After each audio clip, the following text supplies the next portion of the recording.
La paix de Jésus-Christ sur vous. Je suis votre frère Riven. Beaucoup de gens acceptent la pensée selon laquelle le suicide n'est pas un péché. Ils disent que ceux qui se suicident ne méritent pas l'enfer. La Bible dit que les lâches n'hériteront pas le royaume de Dieu. Don de vision. Je voyais dans le monde spirituel une petite fille blanche qui se jeta du haut d'un bâtiment. Et dans sa chute, elle se fracassa la tête.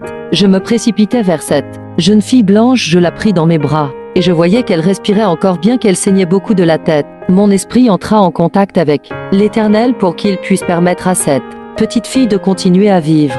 Le Saint-Esprit ouvrit à nouveau ma vue spirituelle. Je voyais Satan qui était dans le corps de cette petite fille. Je voyais une grande haine sur le visage de Satan contre moi. Le Saint-Esprit me dit, ne t'éloigne pas de cet enfant. Ce que Satan voulait était que je ne sois pas près de cet enfant afin qu'il puisse prendre l'âme de cette petite fille qui était entre la mort et la vie. Puis j'ai commencé à réprimander Satan de ne pas toucher à cette petite fille.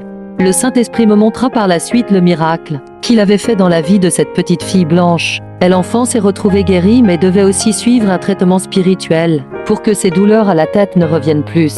Le Seigneur l'avait envoyé un ange médecin. L'ange faisait preuve de fermeté et ne cédait pas aux caprices de l'enfant. J'ai demandé à l'ange de me laisser faire. J'ai posé la question suivante à cet enfant. Tu as faim? L'enfant m'a dit oui. J'ai ensuite dit d'accord, tu vas manger. Mais à la fin tu dois prendre ton traitement. Elle hésitait de dire oui. Je pris conscience que l'esprit de l'homme n'est jamais enfant. Elle pouvait comprendre pourquoi j'étais prêt à lui donner à manger afin qu'elle obéisse à l'ange. Je vous mets en garde Église contre le suicide, car tous ceux qui se suicident, Satan prend leur âme tout comme il se tenait prêt à prendre l'âme de cette petite fille. Il est écrit, ne savez-vous pas que votre corps est le temple du Saint-Esprit et que vous ne vous appartenez pas? Oui, Église, vous ne vous appartenez pas. Laissez donc le Créateur décider de votre mort, peu importe les souffrances. Ne pensez pas à vous suicider, car cela donnera à Satan le droit de gagner votre âme. Matthieu 4 versets 5 à 7. Souvenez-vous quand Satan demanda au Seigneur Jésus-Christ de se suicider durant le test dans le désert. Le Seigneur Jésus-Christ souffrait de faim, soif, de chaleur, mais le Seigneur Jésus-Christ a refusé de se suicider malgré la douleur.